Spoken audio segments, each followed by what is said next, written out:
You can't talk about short track speed skating without mentioning Apolo Ohno.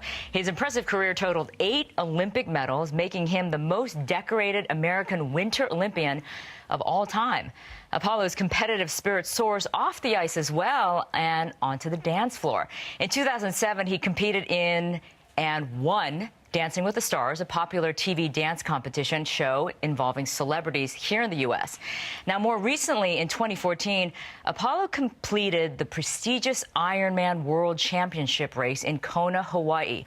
He's actively involved with various organizations, as well as his own Apolo Ohno Foundation. And Apolo joins me now here in the studio. Welcome to the show. Thank you. Thanks for having me. Great to have you. Well, I'm a huge fan, and I think you got a lot of fans in the world, especially, obviously, because of your speed skating. How did you get started in speed skating? Because it's not like the most popular sport for a kid to do, right? It's not. I saw short track speed skating on television in 1992 and then again in 1994. And I literally just tried it. And that's how it began. I asked my dad, I said, I want some pair of skates. I want to try this out. Let me go to the local ice rink. You know, I'd done some inline skating. You know, as a kid, you go to the local roller rink. So I knew how to skate. I had never skated on ice before. So when I was 14, I moved away from home, from Seattle to upstate New York, Lake Placid, New York, which is the home of the 1980 Olympic hockey movement, you know, the Miracle on Ice. That's right. And so I trained there for about 6.5 months or so, and then I made my first team. Literally after 6.5 months of training, I made my first team. I didn't just make it, I actually was #1 in the U.S. That's pretty incredible, right? Yeah, it was very strange. I was like an anomaly in the sport. No one had seen me before.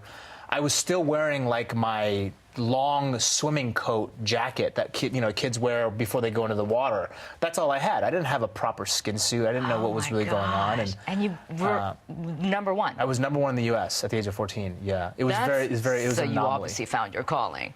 I guess you should thank your dad for that, because he was really pushing you in different ways to try to find something that you wanted to do.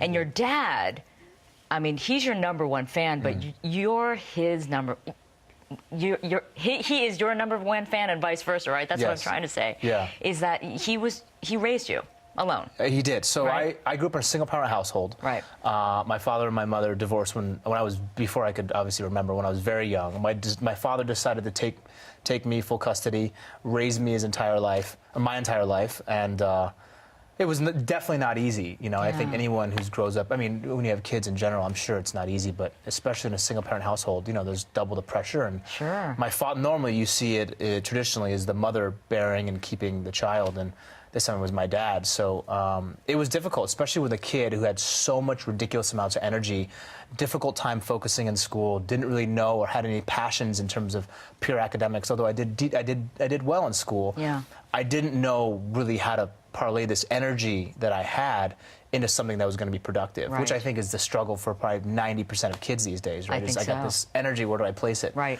And that's where, to me, sport was really, looking back at my career now, it was beyond just going to the Olympics. It was really an outlet in which it was my art form. It was my expression. It's how I learned so much more about my own character. I developed character. I learned lessons, life lessons, accelerated my learning process. That's what I'm wondering. I mean, what was it for you that allowed you to take it to the next level and then become this Olympian champion? You know, I would say it was pure obsession. I was just, #1, I love the sport. I really love the sport. I love athletics. And I really took a lot of pride in improving what I saw in myself as weaknesses and bringing those weaknesses up to a level where now they were on par with my strengths. Right. And so I was just very mentally driven. A lot of my process throughout my career, and I've had incredible teammates and coaches and support staff and my father and friends. But I also I spent a lot of time alone, you know, and a lot of that time was shaped, and I'm sure maybe you can, you know, it was kind of relate to this. I was just kind of shaping and molding my own personal style and technique and character and visualizing, and Visualizing. That's Yeah. something that you always Yeah. hear athletes talk about, Yeah. right? Because they need to visualize the race or Sure. whatever event that they're Yeah. going to participate in. And so I think that seems to be a very powerful tool that athletes seem to use. You know, I think visualization and mental training and imagery, Yeah. before it was allocated really to the elite of the elite sports athletes, the guys who go to the NBA championships, they go to the Super Bowl, the Right. people who are clutch in the Olympic Games, you know, and they have that one moment. And now it's transferred into, we've noticed businessmen, we've noticed Right. other celebrities, people who have every single day lives, who are seemingly normal civilians, are utilizing this so-called special technique and skill. I'm a huge believer in the mindset of an individual. Yeah. No matter what the challenges that you have, no matter what the obstacles you face, the human mind and willpower, which is very difficult to measure by science, has and can produce extraordinary results. I love that. Yeah, you that's know? the thing. You know, they say Yeah. we only use 20% of our brain capacity, right? Yeah. So the fact that if you can tap into more of that power of Yeah. the mind, you know, the mind over matter, all of Sure. those sayings that we Sure. hear over and over, it's Yeah. true, isn't it? You Yeah. really can tap into something so much more powerful by Sure, thinking, yeah. feeling it, and doing it. Yeah, I mean, you know, people who study the brain, all these neuroscientists and these, these people who really understand how the brain works, the science, and then this newfound kind of spiritual, you know, we live here in SoCal, so Right. we see kind of the whole realm of people's belief systems and how they treat their body, their meditative practices, etc. I meditated every single day when I was training as an Did athlete. you? Every single day Okay. in the sauna for at least 15 to 30 minutes.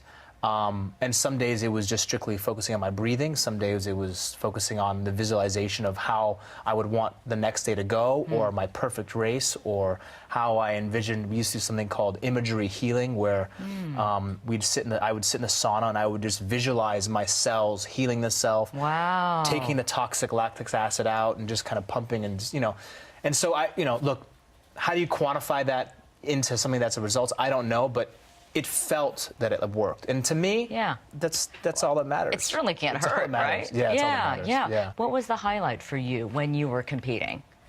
Wow, that's difficult. I would have to say, I competed in 3 Olympic Games, 2002, 2006, and 2010. Yeah.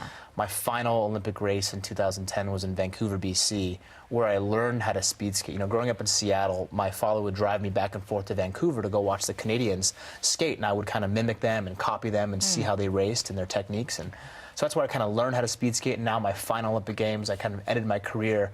It was a very picture-perfect scenario. So I think that was the culmination of all of my years and years of training, not only from a physical perspective, but what I had gone through mentally, and my own personal, my self-growth as a young man was really coming to a head, at least at that chapter of my life. Okay. So that was a huge proponent towards, I think, just giving me that confidence that this is probably the best moment of my life. Wow. In sports. But you know Yeah. what? I mean, as an athlete, and I never want to take away from my Olympic career because I cherish that with all my heart, no matter what happens in the future, it's still just one chapter, right? And I understand. When I was competing as an Yeah. athlete, I used to think, like, I don't want to do anything else. And I used to get people who used to ask me, what are you going to do after you're competing? And I would answer something, but in the back of my head, I was like, what do you mean when I'm done competing? I'm going to compete. Like, I'm happy. If I died speed skating, I'm happy. Like, Right. I was completely content with what I was doing. You were in that moment. I was in yeah. that moment.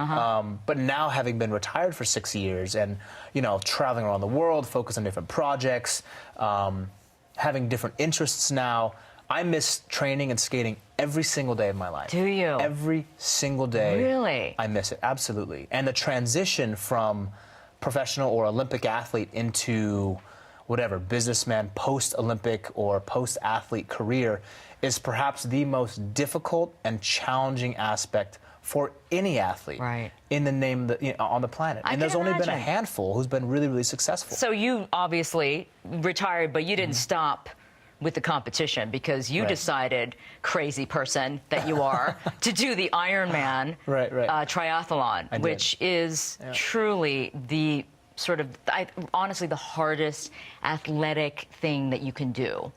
I would right? say it's I mean, up there. it's for gotta me, be yeah. up there. So Why? Why did you do that? Well, I ran the New York City Marathon in 2012, and then this opportunity came up to do the Ironman in Kona. Not just any of them, but the one in Kona, Hawaii. That's the big one. Yeah, everybody wants to do the Kona. It's the World Championship, right? Yeah. So it's the ultimate. Only a select number of individuals get a chance. Right. You have to earn your way to get there, number one. Yep. And then there's a few slots that are available to those who have not pre-qualified. I did not pre-qualify. And so there was this thought in my head saying, well, I don't want to take this for granted. Number one, there's a lot of people here who would die to have this opportunity. Yeah. This is what they want to do for their life. Sure.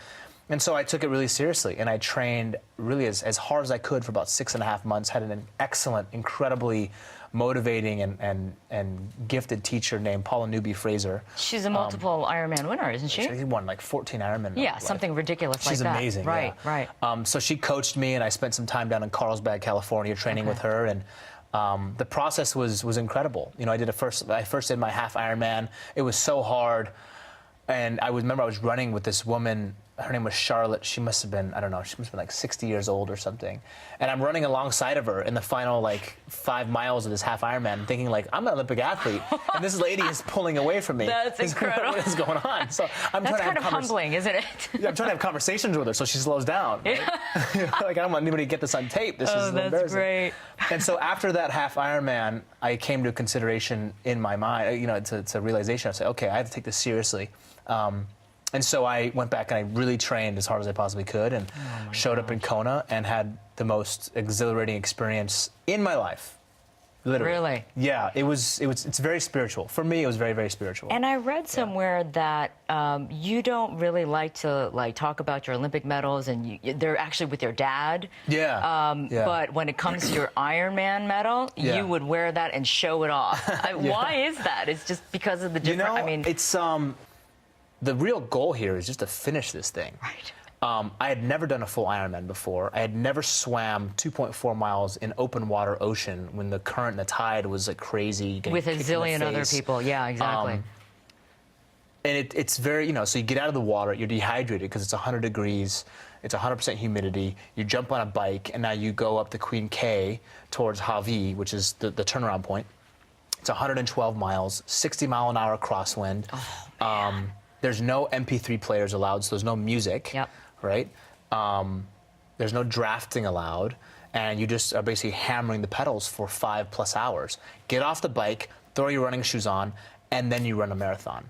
And so you start the marathon in a complete, depleted, dehydrated, deficient state, where the first 3 miles, in my head, every quarter mile, I was like, I don't know how I'm going to finish this race. Oh, my gosh. And the reason why I'm telling this story is because this is why it's so special, I think, to people who do this. It doesn't matter how hard you train, when you show up in the day, and I can't speak for the professional athletes because they're just in a different category, but when you show up in that day, it doesn't matter how hard you've been training, there's something about that race that cracks the best of people in the world, the most fit people in the world. Doesn't matter how well prepared they are. And they say, like, you know, you can never defeat the island. The island will defeat you. You either accept what it gives you, or you go with the flow. You know, very Hawaii-esque. And so I very much embraced that culture when I was there, at least internally in my head. And I literally was having hallucinations in the last 10 miles of my marathon. Man. But it was in a way where, you know, like I was having very, very deep internal conversations with myself. It forced me to go above and beyond what I thought my body was physically designed to do on that day.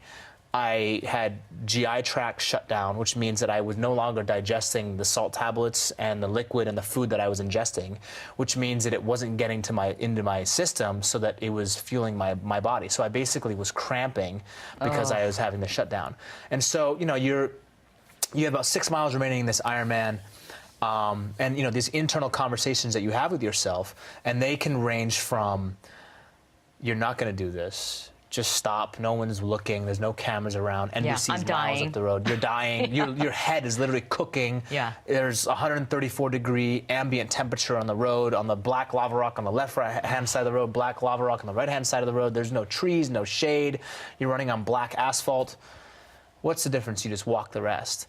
And then, you know, internally, you have to come to a decision and face kind of your own fears of, okay, how far can I push this? And, you know. And you have to push it. And you pushed it. Right, and you did. And it was amazing. Well, so you said to me earlier before we started this interview that Ironman taught you to be a better entrepreneur. I mean, there's some sort of connection there. Yeah. Why is that? Well, what do you mean by that? Well, you know, when I did the Ironman, so this is 4 years into my retirement, where I had never really been skating or been on the ice or competing for anything, in my mind, of real value in the sporting world.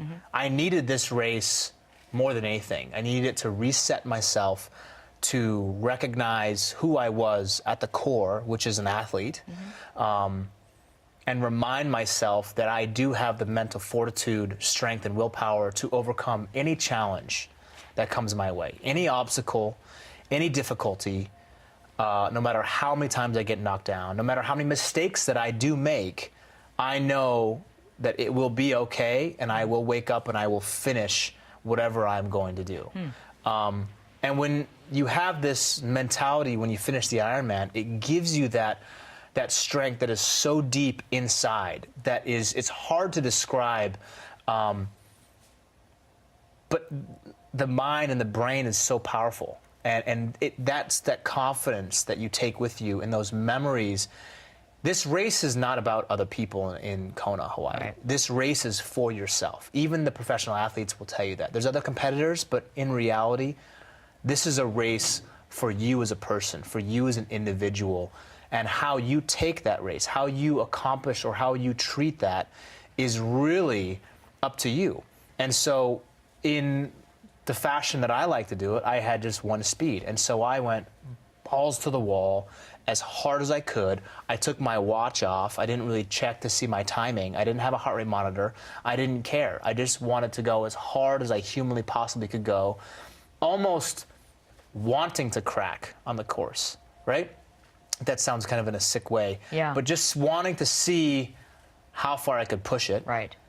And if I could keep going. And I succeeded. And I finished. And it was so, the last 2 miles, and the last probably half a mile is when you realize, oh my gosh, now I understand why people come back every single year and do this crazy, ridiculously hard and grueling race. Crazy, yes, right? yes. That's why. But yeah, you got that sensation immediately. Yeah. Well, you know, this is not all you're doing. You're obviously doing a lot of other things, including let's please talk about your foundation and the work that you do through that foundation. Sure. Tell me a little bit more about what you guys do. Sure. So I knew that I really wanted to partner with an organization and make a big difference. And so I had set up my own charity, Apolo Ohno charity, but I found it to be much more effective rather than being another celebrity who has a charity, and then some have excellent ones, so I'm not knocking anybody, but I'm just saying there's a lot that just, they start and they kind of crumble. Yeah. It's a full-time job running a charitable organization. Absolutely.